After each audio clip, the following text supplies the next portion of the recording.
بسم اللہ الرحمن الرحیم۔ معزز اسپیکر صاحب، قانون ساز اسمبلی آزاد جموں اور کشمیر، صدر محترم آزاد جموں و کشمیر، وزیر اعظم آزاد حکومت ریاست جموں و کشمیر، پارلیمنٹری لیڈران جنہوں نے خطاب فرمایا، معزز اراکین اسمبلی قانون ساز اسمبلی آزاد جموں و کشمیر، خواتین و حضرات، السلام علیکم۔ آج پاکستان کی حکومت اور عوام مقبوضہ جموں و کشمیر کے مجبور و مظلوم عوام کے ساتھ یوم یکجہتی کشمیر منا رہے ہیں، اور اس کی تاریخ کے حوالے سے آپ لوگوں نے اس بات کو یاد دلایا کہ کب سے یہ شروع ہوا تھا اور کتنے غموں کے ساتھ ہر سال ہم اس بات کو مناتے ہیں اور خراج تحسین پیش کرتے ہیں ان لوگوں کو جو مسلسل قربانیاں اس سلسلے میں دے بھی رہے ہیں۔ یہ 29 سال سے ہر سال ہم اس کو مناتے ہیں۔ کشمیر کے عوام 1947 سے آج تک ہندوستان کے غاصبانہ اور جابرانہ قبضے میں ہیں، اور اس سے پہلے بھی ایک لمبی تاریخ ہے جس کے اندر برطانوی سامراج سے پہلے بھی ڈوگرا حکومت اور جس انداز سے کشمیر کو بیچا گیا، تو یہ ایک لمبی کہانی ہے مسلسل۔ اور مجھے اس بات کا احساس ہے کہ جب میں یہاں آتا ہوں تو آپ میں سے بہت سارے لوگ ایسے ہیں جن کے آباء و اجداد اس جد و جہد کے اندر شامل تھے، اور 13 افراد تو آپ نے یاد دلایا کہ اس اسمبلی میں موجود ہے جن کے والدین اور یا جن کے دادا اس تحریک کے اندر انہوں نے ایک بہت بڑا رول پلے کیا۔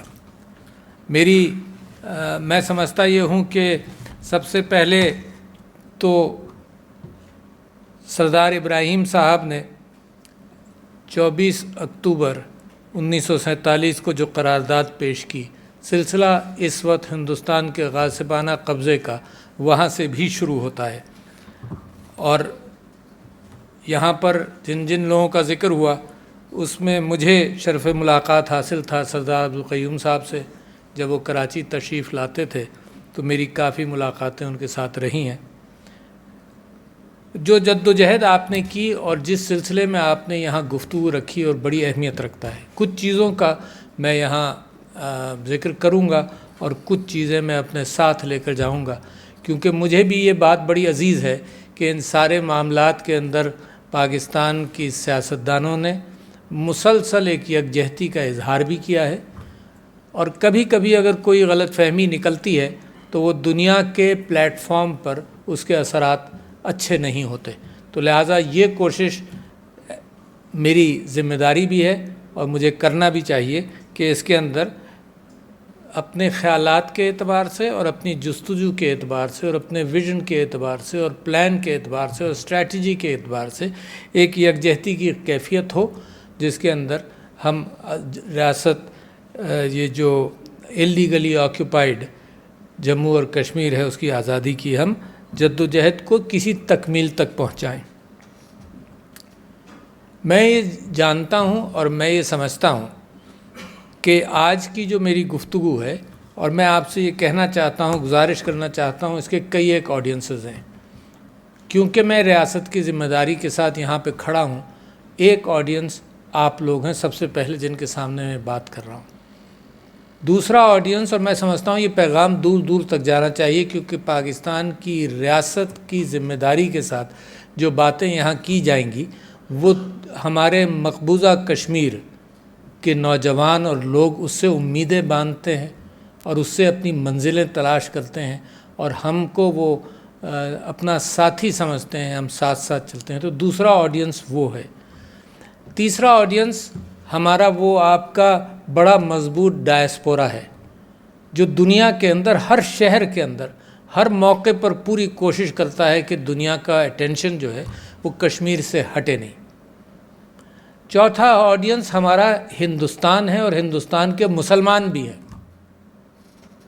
کیونکہ ہندوستان جس طرف جا رہا ہے وہ آگ کے ساتھ کھیل رہا ہے۔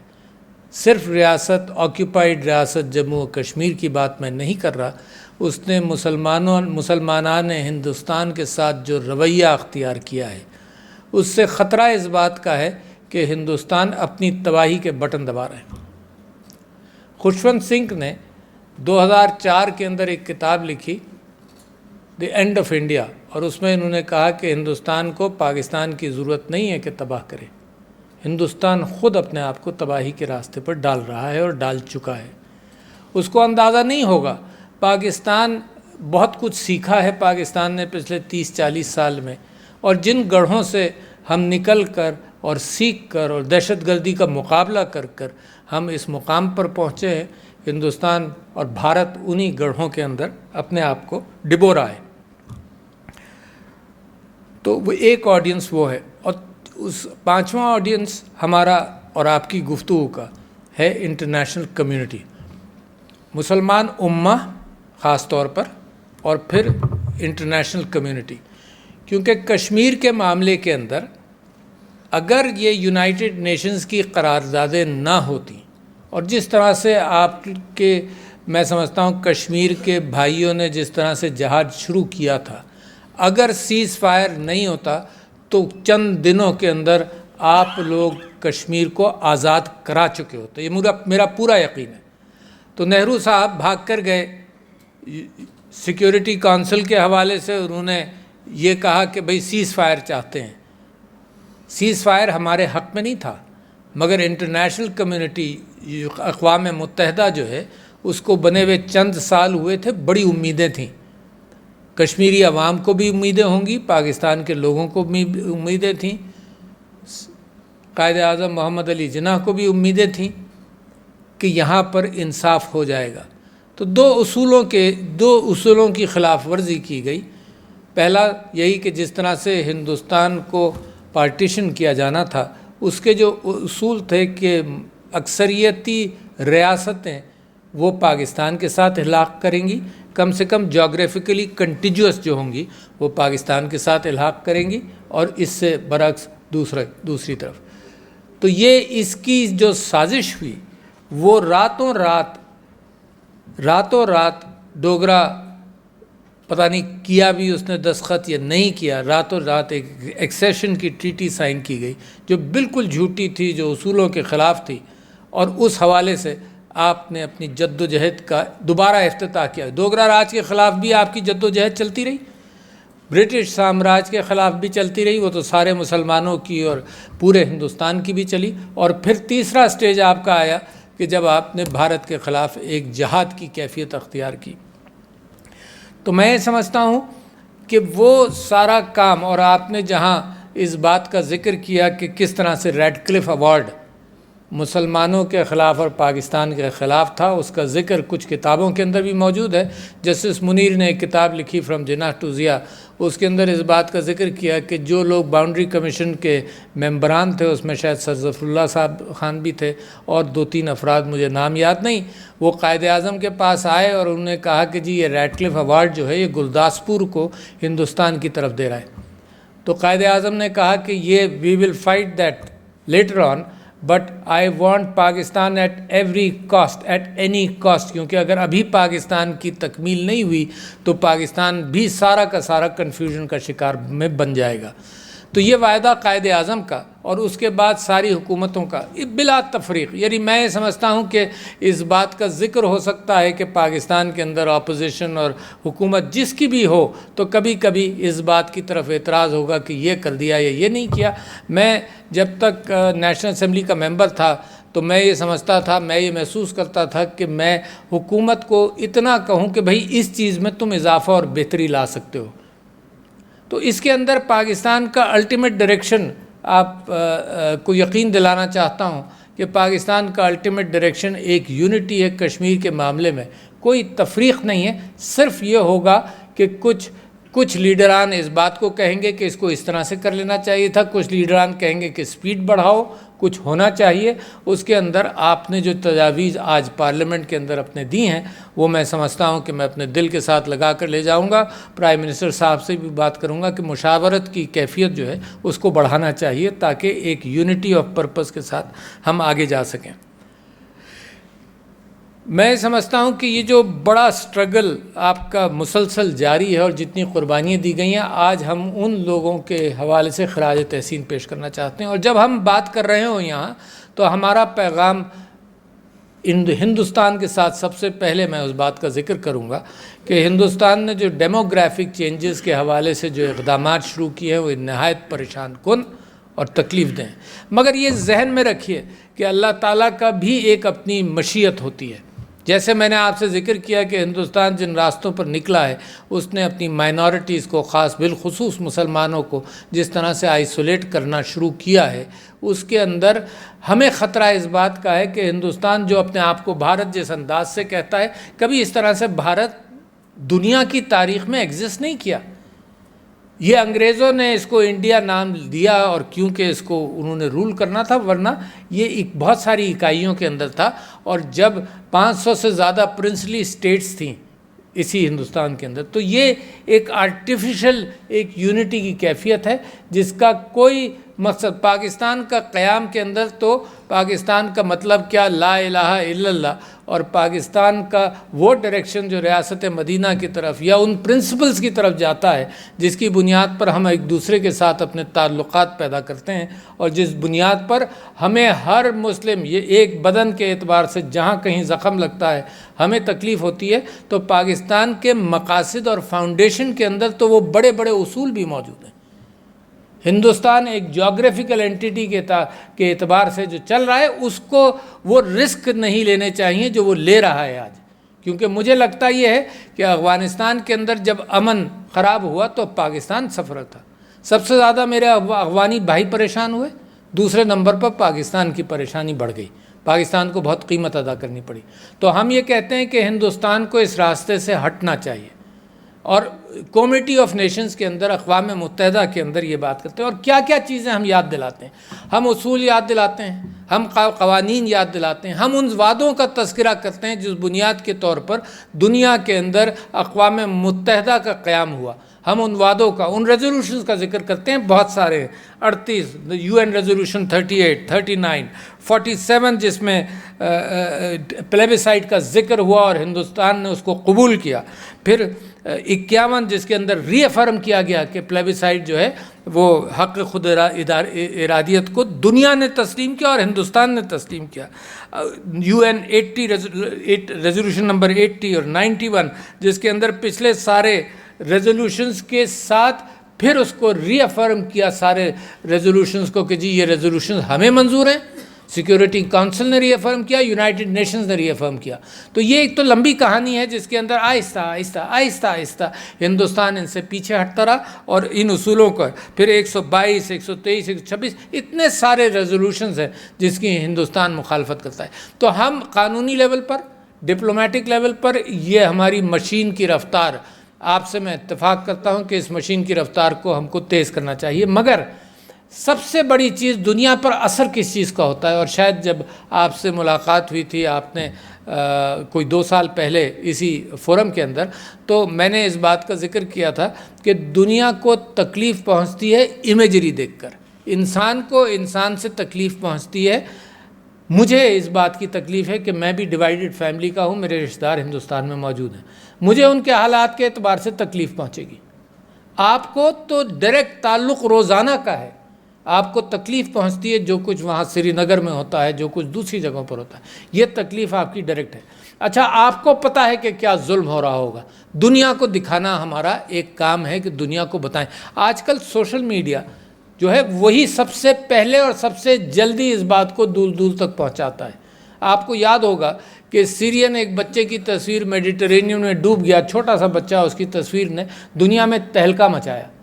میں سمجھتا ہوں کہ ہندوستان نے یہ مکاری کی ہے، یہ چالاکی کی ہے کہ اس کے بہیمانہ مظالم جو ہیں وہ چھپانے کے لیے اس نے وہاں پر وائی فائی کو، براڈ بینڈ کو اس بات کی اجازت نہیں ہے کہ وہاں سے تصویریں باہر نکلیں۔ پاکستان میں آپ لوگوں نے، آپ کا جو آزاد ریاست کشمیر کی ہے، آپ نے یہاں پر سب کو ویلکم کیا، انٹرنیشنل ڈپلومیٹس کو ویلکم کیا، دکھایا ان کو کہ یہاں امن ہے، اور ہندوستان ایل او سی کے خلاف کتنی وائلیشنز کرتا ہے۔ آپ نے دکھایا ہندوستان اپنے ہاں اجازت نہیں دیتا دنیا کے ڈیلیگیشنز کو جانے کے لیے، کچھ چھپانا ہوگا نا، اسی لیے اجازت نہیں دیتا۔ تو ہمارا پاکستان کا مطالبہ سب سے پہلا تو یہی ہے کہ کھولو تو صحیح، دنیا کو نظر تو آئے کہ تم کر کیا رہے ہو، تم چھپا چھپا کر جیسے مختلف ممالک نے جہاں مظالم دوسری قوموں پر کیے ہیں، فلسطین بشمول، چھپا کر دنیا کو پتہ نہیں چلنے دیتے کہ کیا ہو رہا ہے۔ دنیا کو پتہ چل گیا کہ جو مظالم کشمیر میں ہوئے ہیں تو دنیا کا ضمیر جاگے گا، مسلم امہ کا ضمیر جاگے گا۔ لہٰذا ہمارا کام یہ ہے کہ اس ضمیر کو جگانے کے اعتبار سے وہ ویژول ایویڈنس جو ہے اس کا بھی پرچار کریں۔ لہٰذا ہندوستان کو بیک فٹ پر پہلا قدم یہ کہ تم اپنی وادی کو، آکیوپائڈ لینڈز کو کھولو، میڈیا جائے، ڈیلیگیشن جائیں، آپ لوگ جا سکیں اور دیکھ سکیں کہ کیا ہو رہا ہے۔ میں سمجھتا ہوں کہ جو مظالم کی کیفیت ہے وہ تو بڑی انوکھی آپ نے برداشت کی۔ جو پیلٹ گنز کا استعمال ہے دنیا میں شاید کہیں نہیں ہوا، اور جب میں یہ 2010 سے شروع ہوا اور جب میں 2013 سے 18 تک قومی اسمبلی کا ممبر تھا تو میں اس وقت یہ چیلنج کرتا تھا کہ ہندوستان میں مختلف جگہوں پر اس کو ریزسٹنسز ہوں گی، میزورام علاقے میں، آسام میں، ہر جگہ پر، مگر وہ پیلٹ گنز استعمال نہیں کرے گا۔ پیلٹ گنز اس نے صرف مسلمانوں کے خلاف استعمال کی اور کشمیر کے اندر کی، اور بڑی گھناؤنی کیفیت ہے۔ بچے جس انداز سے زخمی ہوئے، نابینا ہوئے، مر گئے، شہید ہو گئے، جس طرح سے عورتیں شہید ہوئیں اس سے اور نابینا ہوئیں، تو بڑا گھناؤنا ہتھیار ہے جس کو استعمال کیا گیا۔ اس کی مذمت ہم کرتے بھی ہیں اور دنیا کو دکھانا چاہتے ہیں مسلسل کہ ہوا کیا۔ جس طرح سے جھوٹے انکاؤنٹرز ہوئے، جس طرح سے لوگوں کو شہید کیا گیا، جس طرح سے قبروں کا پتہ چلا کہ جہاں تدفین کی گئی، جس طرح سے ظلم کیا گیا، ٹارچر کیا گیا، اور ہندوستان پوری سازشوں میں ملوث ہے۔ پاکستان کے خلاف اس نے جو دہشت گردی کے تقریباً 22 ارب روپے خرچ کیے ہیں، تو پاکستان کو ڈی اسٹیبلائز کرنے کی کوششیں کرنے میں۔ ڈس انفو لیب دیکھی آپ نے، ڈس انفو لیب کے اعتبار سے دنیا کو جھوٹ کا پرچار کیا گیا، تو لہٰذا میرے اوپر فرض بنتا ہے کہ میں سچ کا پرچار کروں، اور سچ کا پرچار کروں ویژول ایویڈنسز کے ساتھ کہ جو وہاں پر ہوا۔ دنیا کے ضمیر کو جھنجھوڑیں، دکھائیں، بتائیں، بار بار جگائیں، اس کو دبنے نہ دیں۔ میں نے کل ایک فرینچ رائٹر کی ایک کتاب لکھی کہ سب سے پہلا کام جو ہوتا ہے کسی قوم کو جینوسائیڈ کی طرف لے جانے کے لیے، لیکویڈیٹ کرنے کے لیے، وہ یہ ہوتا ہے کہ اس کی جو یاد ہے اس کو مسخ کیا جائے، اس کی کتابوں کو ختم کیا جائے، اس کے کلچر کو مٹانے کی کوشش کی جائے، اس کی تاریخ جو ہے اس کو بھی مسخ کیا جائے، اور پھر کسی کو کہا جائے کہ نئی کتابیں لکھو، نئی تاریخ مسخ کرو، نیا کلچر بناؤ۔ یہ ہندوستان اپنے ماضی کے اعتبار سے کر بھی رہا ہے، آج اپنے ملک کے اندر کر رہا ہے، جب وہ مسلمانوں کی تاریخ کو مسخ کر رہا ہے، مٹا رہا ہے، وہی کشمیر میں کوشش کر رہا ہے۔ پھر نئی تاریخیں لکھی جائیں، نئی کتابیں لکھی جائیں، مگر تاکہ قوم اس بات کو بھول جائے۔ تو کل میں نے کہا تھا، میں دوبارہ یاد دلانا چاہتا ہوں اس بات کو، کہ نہ کشمیری اس بات کو بھول سکتے ہیں، ایک بھی کشمیری زندہ ہوگا بھول نہیں سکتے جو ان کے ساتھ گزری ہے۔ جو جد و جہد ہے وہ جاری رکھیں گے ہر قیمت پر، کوئی ان کی تاریخ کو مس نہیں کر سکتا، یادداشت موجود ہے، اور آج کل کی دنیا کے اندر کتابوں کو بھی کوئی ختم نہیں کر سکتا۔ لہٰذا سب سے بڑی جد و جہد یہ ہے، پاور کے خلاف، طاقت کے خلاف، ظالم کے خلاف، یہ ہے کہ اپنی یادداشت کو بھولنے مت دو اور دنیا کو بتاتے چلے جاؤ۔ ماضی کبھی مردہ نہیں ہوتا، دنیا کو بتاتے چلے جاؤ کہ کیا ہوا، کیا مظالم ہے، کیا کس انداز سے عورتوں کی بے حرمتی کی جاتی ہے اور کس انداز سے اس کو ہتھیار کے طور پر استعمال کیا جاتا ہے، کس انداز سے کتنے واقعات موجود ہیں جو میں یہاں جس کا ذکر کروں تو آپ سب کی اور میری آنکھوں میں آنسو ہو جائیں۔ کس طرح سے مسلمان بچیوں کے ساتھ جو ریپ کے انسیڈنٹس ہوئے ہیں اور جس طرح سے گینگ ریپ کے انسیڈنٹس ہوئے ہیں وہ دنیا کے سامنے موجود ہیں، اور بھارتی فوجیوں نے اس بات کی حرکت کی۔ کیسے کتنا بڑا ظلم ہے انڈین ایلیگلی آکیوپائڈ کشمیر کے اندر، کہ اگر ہماری پاپولیشن 80 لاکھ ہے تو وہاں پر 10 لاکھ افواج موجود ہیں یا 9 لاکھ افواج موجود ہیں۔ کیا ظلم ہے کہ وہاں کی ڈیموکریسی کے اعتبار سے بدلنے کے لیے نئے قانون دریافت ہوئے ہیں اور نئے قانون لگائے جا رہے ہیں جس سے آپ کو خطرہ ہے۔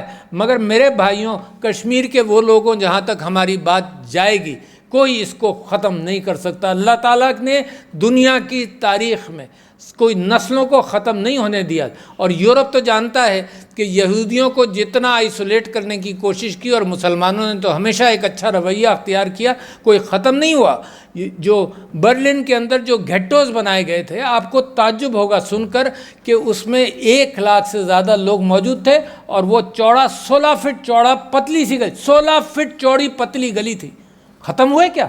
نہیں ختم ہوئے، ختم نہیں ہو سکتے۔ یہ اپنے آنکھوں میں دھول جھونکنے کی بات ہے کہ ڈیموگرافک چینجز لے کر آئے، مگر یہ کہ ہمارے لیے خطرہ ضرور ہے، اس کا مقابلہ ضرور کرنا ہے۔ اور جو فگرز آپ نے بتائے بڑے الارمنگ ہیں۔ کل میں نے ذکر کیا تھا کہ تقریباً 15 لاکھ یا 18 لاکھ کے قریب یہ نئے ڈومیسائل ایشو ہیں۔ آپ نے آج ایک فگر دیا ہے کہ آپ کی اطلاعات کے مطابق یہ 33 لاکھ تک بات پہنچ گئی ہے، تو بڑی خطرناک بات ہے۔ دنیا کو ہم نے ابھی جگانا ہے۔ آپ نے بالکل صحیح فرمایا آپ لوگوں نے کہ یہ ونڈو آف اپارچونٹی چھوٹی ہے، مگر ہندوستان نے جو حرکتیں کی ہیں اپنے فارمرز کے ساتھ، جو کیا ہے، جو مسلمانوں کے ساتھ کر رہا ہے، وہ دنیا کا اٹینشن خود انوائٹ کر رہا ہے۔ وہ اس بات پر اب یونائٹڈ نیشن سے امریکی صدر ہو یا یورپین یونین ہو، اور یونائٹڈ نیشنز کے ہیومن رائٹس کمیشن نے جو 2018 کی اپنی رپورٹ دی ہے، اس سے بالکل عیاں یہ بات ہے کہ مظالم کی کیفیت ہندوستان میں کیا ہے۔ اچھا، ایک تو آپ نے بھی یہاں ذکر کیا، ایک تو ہیومن رائٹس ایشو ہے، اس کو اجاگر ہم کرتے ہیں، مگر آپ کا جو الحاق کا اور آزادی کی خواہش ہے، اس کا ہیومن رائٹ سے کوئی تعلق نہیں ہے۔ یہ بالکل ایک الگ آپ کے دلوں کے جذبات ہیں، آپ کی نسلوں کے جذبات ہیں، آپ کے ماں باپ کے جذبات ہیں، ان کشمیریوں کے جذبات ہیں جن کو آپ کو اندازہ نہیں۔ آپ اور ہم تو خوش قسمت ہیں کہ آزاد مملکت میں رہتے ہیں۔ ان بیچاروں کو دیکھیے جو خواب ہی یہی دیکھتے ہیں کہ جی ہم آزاد ہو جائیں، ان کو دیکھیے کہ کتنے مظالم سے گزرتے ہیں۔ ان نوجوانوں کے اعتبار سے ایک لمبی فہرست ہے کہ پچھلے سالوں کے اندر لاکھوں نوجوان شہید ہوئے، لہٰذا پوری نسل، پوری روزگار کے اعتبار سے، پوری معیشت کے اعتبار سے وہاں کیا حال ہوگا۔ مودی صاحب نے جو ہندوتوا کے اعتبار سے کہا تھا، انہوں نے جب 370 کو، اور میں آپ سے اتفاق کرتا ہوں کہ 370 ہمارا ایشو نہیں ہے، ہم تو 370 کے بھی خلاف تھے۔ ہم تو سمجھتے ہیں کہ کشمیر کے اندر حق خود ارادیت اقوام متحدہ کے وعدوں کے اعتبار سے، ہندوستان کے وعدوں کے اعتبار سے اس کا خود ارادیت کا فیصلہ ہونا چاہیے تھا۔ ہم 370 پاکستان نے کبھی اون نہیں کیا، مگر وہ بھی وڈرا کر لیا گیا۔ اور مجھے افسوس اس بات پر ہے کہ کچھ لوگوں کو کشمیر کے مسلمان قیادت کو ہندوستان نے بڑا عرصہ بیوقوف بنایا، غلط راستے پہ لگایا، اور ہندوستان کی قیادت جو ان کے وارثین ہیں وہ بھی یہ کہتے ہیں کہ ہم گمراہ ہوئے، ہم غلط راستے پہ لے جائے گئے، اور ہم سے جو وعدے کیے گئے وہ پورے نہیں کیے گئے۔ اب آپ یہ دیکھیے کہ جہاں تعلیم کے اعتبار سے سٹینڈ سٹل ہو، جہاں لاک ڈاؤن پورا کیا گیا ہو، جہاں آزادی کی کیفیت کوئی نہیں، جہاں اگر آپ ویڈیو کھینچ لیں یا سوشل میڈیا میں کہیں میسج بھیج دیں تو آپ کے خلاف FIR ہوتا ہے، جہاں لوگوں کو اٹھا لیا جائے اور پھر پتہ نہ چلے، اور بڑے پیمانے پر، اکا دکا نہیں، بہت بڑے پیمانے پر میرے کشمیری بھائی اس بات کی قربانی دیتے ہیں۔ تو لہٰذا اس معاشرے کی غم کو، صحیح بات آپ نے کہی کہ جتنا ذکر ہوگا تو آنکھوں میں آنسوؤں کے علاوہ کچھ نہیں، مگر پاکستان کھڑا ہے۔ کھڑا رہنے کا یہ مطلب نہیں کہ ہم یہ معاملہ بس چلاتے رہیں، اس کا پروپیگنڈا کرتے رہیں۔ ہمارا خیال یہ ہے اور آپ کا خیال یہ ہے کہ یہ آزادی کی طرف جانا چاہیے، دنیا آنکھیں نہیں میچ سکتی اس کی طرف سے۔ تو ہم اپنے بھائیوں کے ساتھ ہیں۔ ہم یہ سمجھتے ہیں کہ یونائٹڈ نیشنز کے سیکرٹری جنرل صاحب نے جو باتیں پچھلے چند روز میں بھی کی ہیں، اور جب وہ پاکستان تشریف لائے تھے، انہوں نے برملا اس بات کی تھی اور عکاسی کی ہے، اور ہم سمجھتے ہیں کہ ان کا شکریہ ادا کرتے ہیں کہ انہوں نے کہا کشمیر کا سلوشن، اس کا ریزولوشن یونائٹڈ نیشنز کے ریزولوشنز کے مطابق ہونا چاہیے۔ یہ ایک بڑی آواز ہے۔ میں سمجھتا ہوں کہ پاکستان کی کوشش اپنی مسلم امہ کے حوالے سے بھی ہے کہ ان کو اس بات کا مسلسل اعادہ کیا جائے ان کے ساتھ کہ یہ کیا کرنا ہے۔ ہندوستان ایک غیر ذمہ دار طاقت ہے، اور غیر ذمہ دار طاقت میں آپ سے یہ کہہ رہا ہوں، بڑی اہم بات کہ نیوکلیئر ریاست کے اندر ارریسپانسبل طاقت ہے۔ 1974 میں اس نے اپنا بم ایکسپلوڈ کیا اور دنیا کو کہتے رہے کہ پیسفل ڈیوائس ہے، اور دنیا کو بیوقوف بنا دیا، اور دنیا بیوقوف بن بھی گئی کہ جی پیسفل ڈیوائس تھا۔ ہو نہیں سکتا نا، کوئی نیوکلیئر ڈیوائس پیسفل ہو ہی نہیں سکتا۔ ہندوستان نے ایک نئی اصطلاح ڈالی کہ پیسفل ڈیوائس ہے۔ پھر 1999 میں پہلے اس نے اپنے ایٹمک بم بلاسٹ کیے. پھر پاکستان نے اپنا ہاتھ کارڈز کھولے، اس لیے کھولے کہ غلط فہمی میں کوئی نہیں رہے دنیا میں کہ پاکستان بھی ایک نیوکلیئر طاقت ہے. اس کے بعد اس نے 1971 کے بعد پہلی مرتبہ اکراس پاکستان پلوامہ، جو میں سمجھتا ہوں کہ اپنی فیک انکاؤنٹر تھا، پلوامہ کا بہانہ لے کر، اور آج ای یو ڈس انفو لیب پر میں اور بھی گفتگو کرنا چاہتا ہوں. ای یو ڈس انفو لیب کے اعتبار سے اور مختلف اور وضاحتوں کے اعتبار سے یہ پتہ چل گیا کہ انہوں نے جو پاکستان پر حملہ کیا، جس کا ہماری افواج پر کو خراج تحسین ہے کہ منہ توڑ جواب دیا، جہاز بھی گرایا، پائلٹ بھی ہاتھ میں آیا. تو وہ صرف اپنے الیکشن کے لیے کیا اس نے. یعنی اتنا بڑا رسک کہ جنگ اس نے مول لی. یہ تو پاکستان کی دنیا کے سامنے، کیونکہ ہم چاہتے ہیں ریزولوشن تو ہو نا. تو آپ کو یاد ہے کہ جتنی تحریکیں دنیا کے اندر تھیں، وہ 9/11 کے بعد ان کے اوپر ایک دہشت گردی کا لیبل مسلمانوں کی تحریکوں پر لگایا گیا. ہندوستان نے پورا فائدہ اٹھایا اس بات کا. تو لہٰذا پاکستان اس کو کم سے کم منطقی انجام تک لے جانا چاہتا ہے کہ پاکستان امن چاہتا ہے، امن کے دائرے میں، قانون کے دائرے میں اس کو حل کرنا چاہتا ہے. مگر میرے بھائیوں کا صبر پامال ہو چکا ہے. پاکستان چاہتا، تو لہٰذا پاکستان نے وہ پائلٹ بھی واپس کیا. تو پاکستان کی کوشش امن کی ہے. اور میں سمجھتا ہوں کہ میں ہندوستان کو ایک پیغام دینا چاہتا ہوں کہ اگر انوائرمنٹ بہتر کرنی ہے تو پاکستان کے پرائم منسٹر نے بھی کہا، پاکستان کی ساری حکومتیں امن کی خواہاں رہی ہیں. پاکستان نے پرائم منسٹر نے یہ کہا کہ تم ایک قدم اٹھاؤ گے امن کی طرف تو ہم 2 اٹھائیں گے. مگر بات تو کرو. یہ تھوڑی کہ شملہ معاہدے کے اندر یہ بات طے ہوئی کہ آپس کے اندر ڈسکس کریں گے. ڈسکس کرنے کے لیے تیار نہیں، ہر بہانے سے بات کو ٹال جاتے ہیں. کبھی اس شملہ معاہدے کے بعد سے آج تک کبھی ڈسکشن نہیں ہوا. دنیا کے اندر جب ہم جاتے ہیں تو کہتے ہیں Kashmir is an internal matter. Kashmir is not an internal matter. Kashmir is a matter between India and Pakistan with clarity. Is a matter of the Kashmiri people. ان کے حق خود ان کی خواہشات. یہ ٹیریٹری کی بھی جنگ نہیں ہے، یہ پانی کی بھی جنگ نہیں ہے، یہ لوگوں کی بات ہے، یہ ان غریبوں کی بات ہے، یہ ان جن کو غریب کر دیا ان کی بات ہے، جو مالا مال تھے ان کو غریب کر دیا، یہ ان کی بات ہے. یہ ان بچوں کی بات ہے جن کے خواب ہیں، ان ماؤں کی بات ہے جو پسے ہوئے ہیں. یہ ان شہیدوں کی بات ہے، ان کے لواحقین کی بات ہے جو پسے ہوئے ہیں.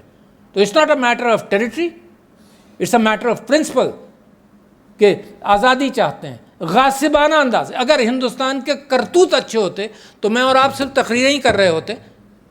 وہاں پر لوگ خود ہی کہتے کہ نہیں ہم یہ نہیں چاہتے یا ہم انڈیپینڈنس چاہتے ہیں. وہاں تو انہوں نے دیکھ لیا جو قوم، جو حکومت 73 سال میں غاصبانہ اپنے کرتوت کو روک نہیں سکی ہے، وہ آگے کا کیا وعدہ کرے گی؟ تو اس نے ایک ہی بات سوچی، اس نے کہا جی لوگوں ہی کو بدل دو.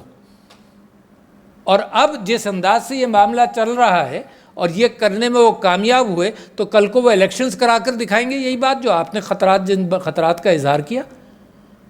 تو میں یہ سمجھتا ہوں کہ یہ ہندوستان کو اپنے یہ جو ڈیموگرافک چینجز جو اس نے دوسری جگہوں سے سیکھی ہیں، ان ڈیموگرافک چینجز کے حوالے سے ان کو بدلنا بے انتہا ضروری ہے. ڈسپروپورشنیٹ ریاکشن ہوتا ہے. وہاں کے سارے افسران کو تبدیل کیا گیا ہے جو میری اطلاعات ہیں. سارے افسران کو باہر کیا گیا. انہوں نے اپنی سول سروس کو اپنی انڈین سول سروس سے ملا کر اس بات کا فائدہ اٹھایا کہ کشمیری افسران کو باہر پوسٹ کر دیں اور وہاں سے جو ہندوتوا والے، RSS والے، بی جے پی کے کٹر افسران کو کشمیر بھیجا جائے. نہیں ہوگا پھر بھی کچھ نہیں کر سکتے. میں یہ بات جو باہر میں اپنے آکیوپائڈ ٹیریٹری میں، انلیگلی آکیوپائڈ ٹیریٹری میں دینا چاہتا ہوں کہ یہ ہندوستان اس بات کو کچھ نہیں کر سکتا. کوششیں ہندوستان کی ظلم اور غارت گری کے اعتبار سے رہیں گی، منہ بند کرنے کے حوالے سے رہیں گی، مگر اس میں کامیاب نہیں ہوگا. ہماری اور آپ کی ذمہ داری کیا ہے؟ میں نے آپ سے کہا تھا کہ 5 اکائیوں کے اندر میں بات کرنا چاہتا ہوں جس کے اندر ہندوستان کی پاپولیشن بھی ہے. میں ان کو بھی آواز دینا چاہتا ہوں کہ دیکھو ایسا آگ کے ساتھ نہیں کھیلیں. یہ ان کو خیال ہے کہ پاکستان کمزور ہو جائے گا اور اس سلسلے میں کشمیر بھی کمزوری کی طرف جائے گا. یہ ہو نہیں سکتا. اور دیکھ لیا انہوں نے مقابلہ کر کے دیکھ لیا ان کی ناک رگڑی گئی پچھلے دنوں جو انہوں نے پاکستان کے اوپر حملہ کیا۔ پاکستان اس بات کو برداشت نہیں کر سکتا۔ پاکستان کا جذبہ، شہادت کا جذبہ، جو اللہ جس کا وعدہ کرتا ہے، یہ جذبہ کسی اور قوم کے اندر ہے ہی نہیں۔ تو لہٰذا کوئی بھی مقابلہ ہو جس کے اندر اکثریت بھی ہو، ویپنز کی اکثریت، ویپنز بھاری بھی ہوں، اس کے باوجود ہم اس کا مقابلہ کر سکتے ہیں۔ تو میرے دوستوں، بھائیوں، ایک کلیئر پاتھ ہے آگے کا، جو آپ نے بات کی کہ جی کلیئر راستہ ہونی چاہیے آگے کے لیے۔ میں سمجھتا ہوں میں آپ کے سامنے وہ کلیئر راستہ، دیکھیے، یہ جد و جہد اس بات کی کہ ہندوستان کشمیر کو، آکیوپائڈ کشمیر کو کھولے میڈیا کے لیے، یہ پہلا قدم ہے، ضروری ہے، چھپایا نہیں جا سکتا، مگر جس میں جتنی آواز ہم کر سکتے ہیں وہ کرتے رہیں۔ دوسرا قدم، ہم یہ سمجھتے ہیں کہ جو 370 اور 35A ہے اس کو ہم ریکگنائز نہیں کرتے تھے، مگر ڈیموگرافک چینجز کو ہم اقوام متحدہ کے اصولوں کے، اقوام متحدہ کے چارٹر کے خلاف ہے کہ ڈیموگرافک چینجز کی جائیں کہیں بھی ڈسپیوٹڈ ٹیریٹری میں، ناٹ لمیٹڈ ٹو کشمیر۔ یہ اصول اقوام متحدہ کے چارٹر میں آکیوپائڈ ٹیریٹریز کے لیے ہر طرف سے ہے، یا ڈسپیوٹڈ ٹیریٹریز کے ہر طرف سے ہے کہ تم ڈیموگرافک چینجز نہیں کر سکتے۔ اس کے ساتھ ساتھ ہم یہ سمجھتے ہیں کہ United nations human rights commission کی رپورٹ ہے، اس کے حوالے سے سخت اقدامات کیے جائیں۔ UN موجب ہے، اس کو ہندوستان اجازت دے، پاکستان کے اندر موجود ہیں، وہ اپنے یہاں گھسنے نہیں دیتے، ہندوستان اجازت دے، اور ہندوستان تک گھناؤنے حرکات کو ہم انٹرنیشنل فورمز میں اس کو اجاگر کرتے رہے۔ آرگنائزیشن آف اسلامک کنٹریز ایک بڑا فورم ہے، یونائٹڈ نیشنز ایک دوسرا بڑا فورم ہے جس کے اندر ہم یہ بات کریں۔ مگر آخری بات اور آخری پیغام اور بڑا اہم پیغام یہ ہے کہ ہم اخلاقی، ڈپلومیٹک، مورل گراؤنڈز پر ہم جد و جہد کرتے رہیں گے۔ امن کو چانس پاکستان نے ہمیشہ دیا ہے، امن کی پرائرٹی ہے، ہم دیں گے، مگر حالات اتنے خراب نہیں کرو۔ اگر ہندوستان پاکستان پر انٹرنیشنل بارڈرز کو کراس کر بالا کوٹ پر حملہ کر سکتا ہے تو ہمیں تو اس بات کا خطرہ ہے کہ وہ خود ہی جنگ چاہتا ہے، اور نیوکلیئر سٹیٹس کے درمیان جنگ جو ہے بڑی ارسپانسبل، انسانیت کے اعتبار سے بہت غیر اخلاقی کیفیت ہے۔ تو یہ جو حکومت ہے بڑی خطرناک ہے، یہ جینوسائیڈ کا اہتمام کر سکتی ہے۔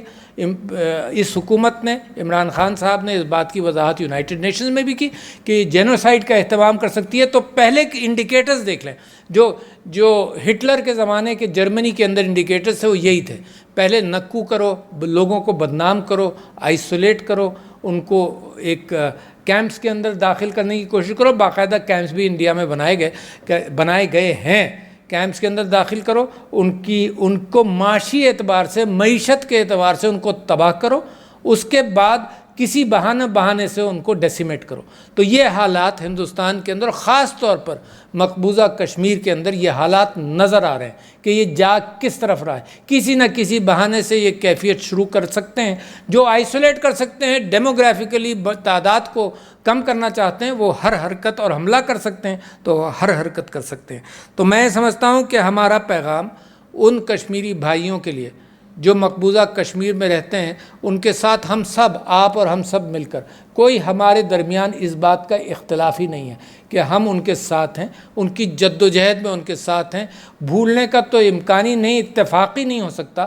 ہم اس بات کو بار بار دنیا کے سامنے اجاگر کرنا چاہتے ہیں کہ آپ کے اوپر کیا مظالم ہیں۔ اور میں یہ پیغام بھی دینا چاہتا ہوں کہ جس اعتبار سے ہندوستان خود اپنے آپ کو آگ لگا رہا ہے، میں سمجھتا ہوں اس چیز کا ریزولوشن، اور امریکہ کے اندر جو چینج آئی ہے وہاں بھی میں سمجھتا ہوں کہ وہاں سے بھی یہ بات چلنی چاہیے کہ اس کا ریزولوشن ایک ہی ہے، according to the principles of the United Nations charter and the resolutions, اس کے علاوہ کوئی حل نہیں۔ ہندوستان کو ہم موقع دینا چاہتے ہیں، یہ دعوت ہے کہ حالات بہتر کرنے کے لیے پاکستان نے پوری کوشش کر لی ہے۔ اگر آپ کوئی مثبت قدم کریں گے تو اس طرف حالات جا سکتے ہیں۔ کشمیر کے ریزولوشن کے بغیر ہمارے اور آپ کے تعلقات بہتر ہو ہی نہیں سکتے۔ ہم یہ ریپیٹ کرتے چلے جا رہے ہیں اور کرتے رہیں گے۔ پاکستان، یہ کوئی قیمت نہیں ہے، اس کو ہم قیمت بھی نہیں کہتے، کہ جو ہم نے اپنے اصولوں کی خاطر، موریلٹی کی خاطر، اپنے بھائیوں کی خاطر جو ہم نے سٹینڈ پچھلے 73 سال میں لیا ہے، وہ سٹینڈ irrespective آف گورنمنٹ ان پاکستان، وہ سٹینڈ ہمارا جاری رہے گا۔ تو خواتین و حضرات، ممبر پارلیمان، آپ کا میں بے انتہا مشکور ہوں کہ آپ نے دعوت دی. آپ نے جو باتیں کی ان کو میں نے لکھ بھی لیا ہے اور انشاءاللہ اس کی طرف میں پیش رفت کرنے کی کوشش کروں گا. شکریہ جناب عالی.